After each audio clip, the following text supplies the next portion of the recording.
जय नेपाल। नमस्कार। जो कम्पिटिटिभ एक्जाम्सहरू अथवा लोकसेवाको तयारी गरिराख्नु भएको प्रहरी निरीक्षकको लागि अथवा इन्सपेक्टरको लागि तयारी गर्दै हुनुहुन्छ उहाँहरूलाई बौद्धिक परीक्षणको चाहिँ अत्यन्तै महत्त्वपूर्ण छ पोर्सनहरू, किनभने त्यहाँबाट लगभग तपाईहरुलाई प्रथम पत्रमा आधा भन्दा ज्यादा मार्क्स त्यहाँबाट आउने गर्छ। र आज हामीले यसकै सम्बन्धीमा एउटा महत्त्वपूर्ण भिडियो अथवा के सम्बन्धी म्याट्रिक्स सम्बन्धीका केही प्रश्नहरू हल गर्न गइरहेका छौं। म्याट्रिक्स सम्बन्धी प्रश्नहरू हल गर्नको लागि तपाईहरुलाई अक्षरको संरचनाहरू थाहा हुनुपर्छ, अक्षरको स्थानमानहरू थाहा हुनुपर्छ। यो कुराहरू थाहा भयो भने तपाईहरुले यो म्याट्रिक्सको प्रश्नहरू हल गर्न केही सहज हुन्छ। अब यहाँनेरि विभिन्न खालका नियमहरू प्रयोग हुन्छन्। अब यही नियम मात्रै पढ्नुस् अथवा यति नियमले मात्रै काम गर्छ त्यसरी हुँदैन। यहाँनेरि विभिन्न खालका नियमहरू हुन्छन् र प्रश्न अनुसार यो नियमहरू फरक नियमहरू बन्न जान्छ। केही आधारभूत नियमहरू त अध्ययन गर्न सकिन्छ, तर त्यो सबै नियमहरूलाई बुझ्नको लागि हामीले जति सक्दो धेरै प्रश्नहरू प्र्याक्टिस गर्नुपर्ने हुन्छ। र कक्षामा पनि हामीले जति सक्दो धेरै प्रश्न प्र्याक्टिस गरेर नयाँ कस्तो टाइप्सको सोध्न सक्छ यो सबै कुराहरू पनि हेर्छौं। यहाँनेरि केही सामान्य प्रश्नहरू हेरौं जुन चाहिँ तपाईहरुलाई यसो ढाँचा बुझ्नको लागि सहज हुन्छ। अब म्याट्रिक्स भनेको सामान्यतया यहाँनेरि विभिन्न खालका प्रश्नहरू तपाईहरुलाई आउन जान्छ। जस्तै यहाँनेरि हामीले हेरौँ है त, म्याट्रिक्सको कुरा गर्दाखेरि मानौ यसरी सोधिन्छ। यो यस्तो रूपमा तपाईहरुलाई यहाँनेरि लाइनहरू जस्तो हुन्छ। एकैछिन है त, म तपाईहरुलाई लाइनहरू राख्दिन्छु। जस्तै यस्तो खालको रूपमा हुन्छ, यहाँनेरि रो र कलमको रूपमा हुन्छ र यहाँनेरि तपाईहरुले के गर्नुपर्ने हुन्छ, विभिन्न भ्यालुहरू राख्नुहुन्छ। जस्तै एउटा प्रश्न छ यहाँनेरि एसीएफ अनि यहाँनेरि एमओआर भनेर छ र यहाँनेरि टिभी अनि यहाँनेरि क्वेशन मार्क छ। तपाईहरुलाई चारवटा अप्सन दिन्छ। यहाँनेरि डब्लु, यहाँनेरि बीमा एक्स, सीमा वाई र डीमा जेड भनेर दिइरहेको हुन्छ। यसरी तपाईहरुलाई प्रश्न राखिएको हुन्छ। अब तपाईहरुले एउटा यस्तो नियम हुन्छ यहाँनेरि जुनले चाहिँ यो बनिएको हुन्छ, हो त्यो नियम पत्ता लगाएर यहाँ प्रश्न चिन्हमा के अंक आउँछ भन्ने कुरा पत्ता लगाउनु पर्ने हुन्छ। अब यहाँनेरि कस्तो खालको नियम छ होला त्यो कुराहरू हेरौं। सुरुमा स्थानमान हेरौं। जस्तै ए को 1, यसको कति हुन्छ 3 हुन्छ, यसको 6 हुन्छ। मैले यसरी लेखिदिए, तपाईहरुले लेखिराख्नु जरुरी चाहिँ छैन। यहाँ 12 छ, यहाँ 15 छ, यो 18 हुन जान्छ, यो 20 हुन जान्छ, यो 22 हुन जान्छ।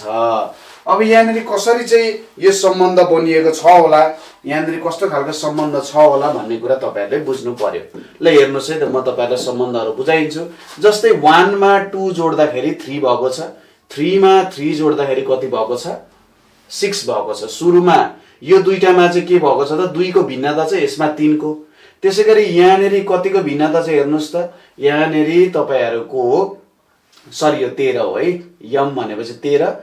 13 मा हामीले कति जोड्नु पर्यो, 13 मा हामीले यहाँनेरि 2 जोड्नु पर्यो, 15 हुन्छ। 15 मा हामीले 2 जोड्दा कति हुन जान्छ 18 हुन जान्छ। त्यसैगरी 20 मा हामीले 2 जोड्यौं भने कति हुन्छ 22 हुन्छ। अब 22 मा कति जोड्नु पर्यो 3 जोड्नु पर्यो। 22 मा 3 जोड्दा कति हुन्छ 25 हुन्छ। भनेपछि यहाँनेरि के आउने रहेछ 25 भनेको वाई हो। अप्सन नम्बर सी तपाईहरुको करेक्ट एन्सर हुन्छ हैन।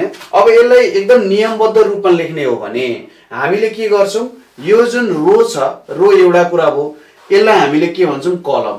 हामीले कलम 1 कलम 2 पत्ता लगाउनु पर्यो भने कलम 1 को एलिमेन्टमा 2 जोड्नु पर्दो रहेछ। कलम 3 पत्ता लगाउँदा कलम 2 मा हामीले 3 जोड्नु पर्दो रहेछ। भनेपछि यो नियम अनुसार के भइरहेको छ, यहाँनेरि काम भइरहेको छ है त। यो नियम अनुसार यहाँनेरि काम भइरहेको छ। अब यो त एकदम जेनरल रुल भयो, सामान्य नियम भयो। तर यहाँनेरि हामीले यो निकाली राख्न जरुरी छैन। हामीले जुन तरिकाले बुझ्छौं त्यो तरिकाले हामीले बुझेर यसलाई काम गर्न सकिन्छ। त्यही अनुसार तपाईहरुले गर्ने। जस्तै यता तलको नियम हेर्न खोज्नुभयो तपाईले, 1 मा 12 जोड्यो भने 13 हुन्छ हैन, 13 मा 7 जोड्यो भने 20 हुन्छ। त्यसैगरी 3 मा 12 जोड्यो भने 15, 15 मा कति जोड्यो भने त 7 जोड्यो भने 22, 6 मा 12 जोड्यो भने 18, 18 मा 7 जोड्यो भने 25। यसरी पनि नियमहरू निक्लिने रहेछ। अब यसमा मिल्यो, सधैं मिल्छ भन्ने चाहिँ छैन है त। सधैं यही नियमले काम गर्छ अथवा यस्तै नियमले काम गर्छ भन्ने चाहिँ छैन। अर्को प्रश्नमा जाउँ। अर्को प्रश्नमा जाउँ ल। यो प्रश्नहरू हेर्दै जानुस्, तपाईहरुले बुझ्दै जानुस् है, केही चिन्ता लिने होइन, पढ्दै जाने, हेर्दै जाने, बुझ्दै जाने हो। अर्को प्रश्नमा यहाँनिर के गरेको छ भने, अर्को प्रश्नमा यहाँनिर यसरी राखेको छ, अङ्कहरू राखेको छ।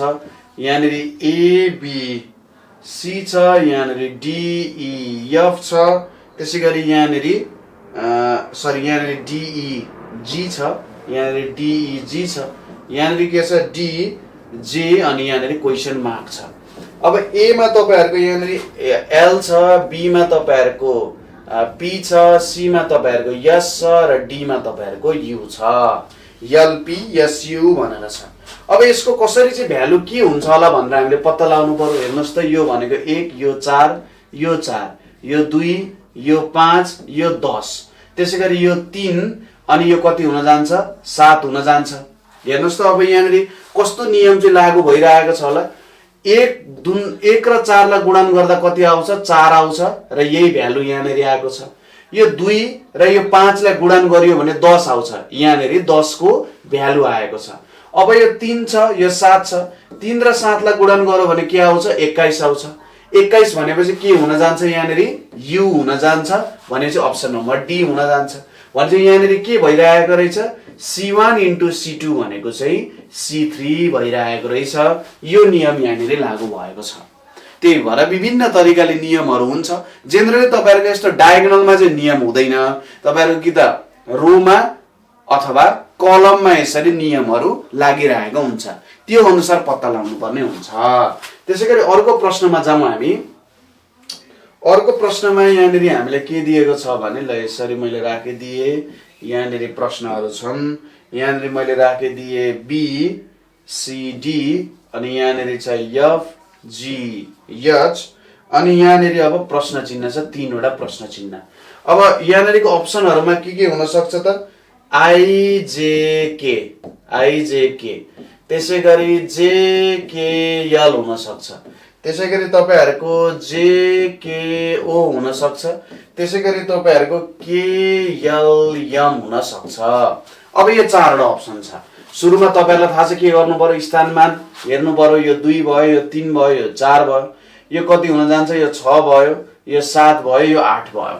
अब तल के हुन सक्छ होला, 2 3 4 आको छ, त्यसपछि 5 आएन। हेर्नुस् है त, 2 3 4, यहाँबाट 2 बाट 3, 3 बाट 4 आयो, यहाँ 5 हुनुपर्ने, 5 छोडेर 6 7 8 भएको छ।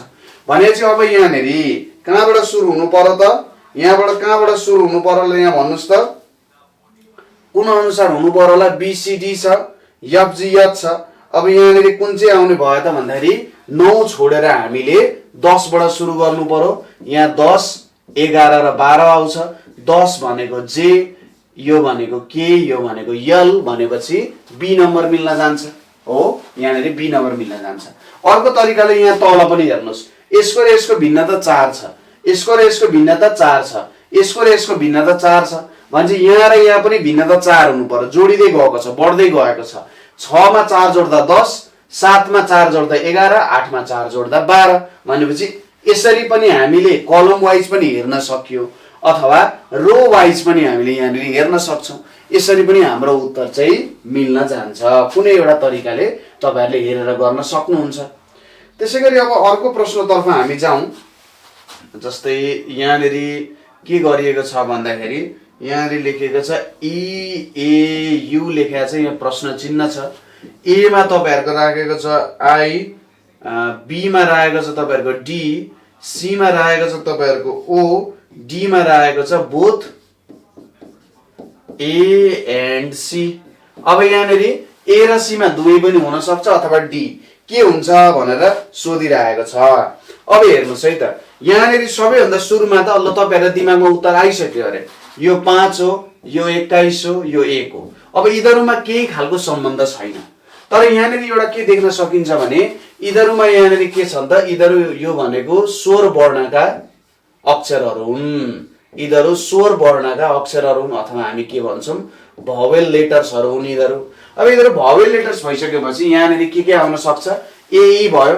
अब यहाँनिर आई पनि आउन सक्छ, ओ पनि आउन सक्छ। आई र ओ मा त जे पनि आउन सक्यो नि यहाँनिर, हैन?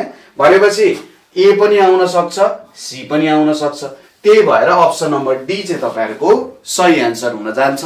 अप्सन नम्बर डी ले तपाईहरुलाई करेक्ट एन्सर दिन जान्छ है त। यसरी पनि तपाईहरुलाई प्रश्नहरु सोध्न सक्छ। केही जोड घटाउ गुणान केही पनि भागा केही पनि नभई पनि त्यस्तो खालको प्रश्नहरु पनि तपाईहरुलाई सोधेको पाइन्छ। त्यसैगरी नेक्स्ट क्वेशनमा जाउँ। नेक्स्ट क्वेशनमा यहाँनिर तपाईहरुलाई के राख्दैको छ नि हेर्नुस् है त। यसरी छ यहाँनिर तपाईहरुले प्रश्नहरु टिप्दै जान पनि सक्नुहुन्छ। यहाँनिर के राख्दैको छ भने बीएसी बीएसी डीबीएल डीबीएल त्यसैगरी ईडी राख्दैको छ। यहाँ प्रश्न चिन्ह छ। ए मा राख्दैको छ तपाईहरुको बी, बी मा राख्दैको छ तपाईहरुको सी, सी मा राख्दैको छ तपाईहरुको आई र डी मा राख्दैको छ तपाईहरुको ओ। अब यहाँनिर कसरी उत्तर आउँछ होला त ल हेर्नुस् त। यो बी भनेको 2, यो 1, यो 3, यो 4, यो 2, यो कति हुन जान्छ 12 हुन जान्छ, यो 5, यो 4। अब यहाँ कस्तो खालको सम्बन्ध छ होला तपाईहरुले निकाल्नु पर्यो। हेर्नुस् न यहाँ कस्तो खालको सम्बन्ध छ होला। जस्तै यतापट्टि हेरौँ यो 2 1 3 छ। अब यो 2 1 3 मा केही सम्बन्ध निकाल्न सकिन्छ होला त। 2 + 1 3 त मिल्यो, 2 + 1 3 त मिल्यो। तर तल यहाँ मिल्छ त हेर्नु त 4 + 2 6 हुन्छ, 12 त हुँदैन। अब यहाँनिर यसो हेर्दाखेरि मानौ मैले 2 को स्क्वायर गरे -1 गरे अथवा -1 को स्क्वायर, 2 को स्क्वायर -1 को स्क्वायर गर्दा कति आउँछ 3 आउँछ। त्यसैगरी यहाँ त्यो ट्राई गरौँ त। 4 स्क्वायर र 2 स्क्वायर घटाउँदा 16 - 4 गर्दा 12 आइरहेको छ। भनेपछि यहाँ कस्तो सम्बन्ध रहेछ त C1 स्क्वायर -C2 स्क्वायर भनेको C3। यो सम्बन्ध यहाँनिर देखियो। भनेपछि अब 5 स्क्वायर - 4 स्क्वायर भनेको 25 - 16 भनेको कति आउँछ 9। अब यहाँनिर 9 भनेपछि कुन हुन जान्छ त यो 9 भनेपछि आई हुन जान्छ है त। अब यस्तो प्रश्नहरु पनि तपाईहरुले सोध्न सक्छ। यहाँनिर त के भइरहेछ घटाउ भइरहेछ, जोड पनि हुन सक्छ, यता तल पनि जोड हुन सक्छ अथवा यो सबै जोड्दाखेरि बराबरी त्यस्तो पनि आउन सक्छ। विभिन्न खाले प्रश्नहरु तपाईहरुले सोध्न सक्छ। त्यसैगरी अर्को प्रश्नमा जाउँ। अर्को प्रश्नमा यहाँ तपाईहरुको के छ भन्दाखेरि ल यसरी मैले लाइनहरु ताने यहाँ हेरौँ है त। यहाँनिर के राख्दैको छ भन्दाखेरि ओके यहाँनिर तपाईहरुलाई राख्दैको छ एडीजी एडीजी त्यसैगरी सीएफएच सीएफएच र डीजे र क्वेशन मार्क भनेर छ।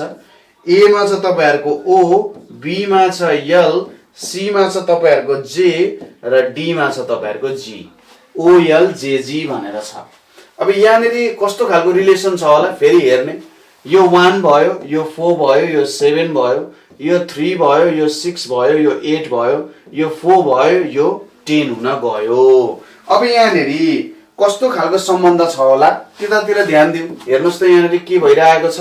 जस्तै यो 1 र 3 जोड्दा 4 भइरहेको छ, 4 र 6 जोड्दा 10 भइरहेछ कि छैन। अब यसरी तल जानु पर्यो। अब 7 र 8 जोड्दाखेरि कति हुन्छ 15 हुन्छ। 15 भनेपछि कुन आउनु पर्यो ओ आउनु पर्यो। हो यसरी पनि तपाईहरुको सम्बन्ध दिन्छ। अब त्यहाँनेरि जोड पनि हुन सक्छ, घटाउ पनि हुन सक्छ, गुणन पनि हुन सक्छ, भागा पनि हुन सक्छ। जसरी पनि तपाईहरुलाई प्रश्नमा चाहिँ राख्दिन सक्छ है त। अब अर्को एउटा अन्तिम प्रश्न हेरौँ। सारै नै राम्रो प्रश्न छ है। अन्तिम प्रश्न जस्तै यहाँनेरि हेरौँ है त।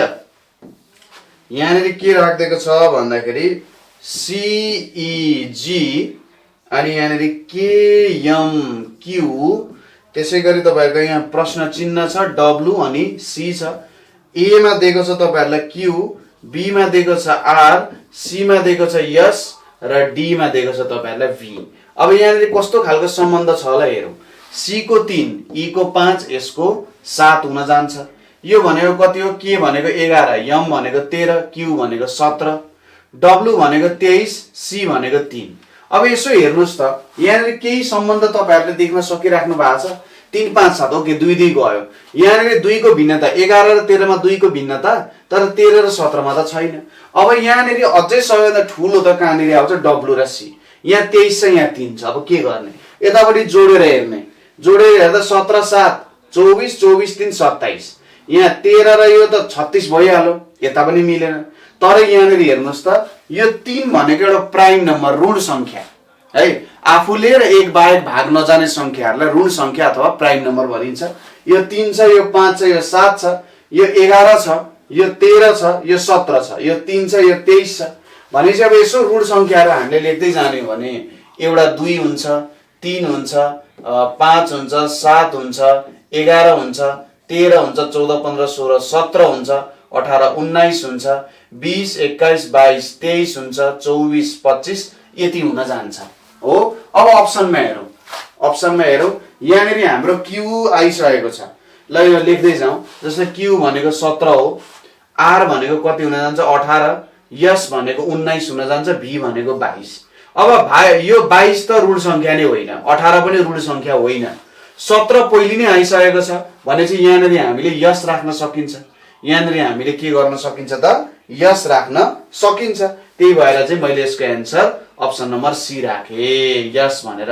एउटै कारण भनेको के हो भन्दाखेरि ओके यहाँनिर चाहिँ के गरौँ त भिन्न भिन्न राखौँ न भन्ने कारणले यहाँनिर राखियो। मलाई लाग्छ यो अप्सनलाई हामीले चेन्ज गरेर जस्तै ओ राख्यौँ भने राम्रो हुन्छ, किनभने क्यू पनि एउटा ऋण संख्या नै हो र यहाँनिर सी र सी रिपिटेसन भएको देखिरहेको छ।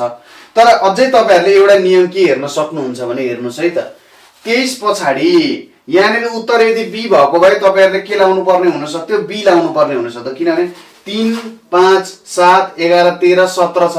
17 पछि कुन आउँछ त अर्को ऋण संख्या भनेको 19 आउँछ, 19 पछि 23 आउँछ। अब यहाँनिर अर्को बी हुनुपर्ने हुन त यहाँनिर सी राख्दिएको छ, नसोचौं त्यसलाई, यसरी गरेको छ है। विभिन्न तरिकाले गर्न सक्छ। अब प्रश्नकर्ताको माइन्डमा कस्तो छ भन्ने कुराहरुमा भर पर्छ।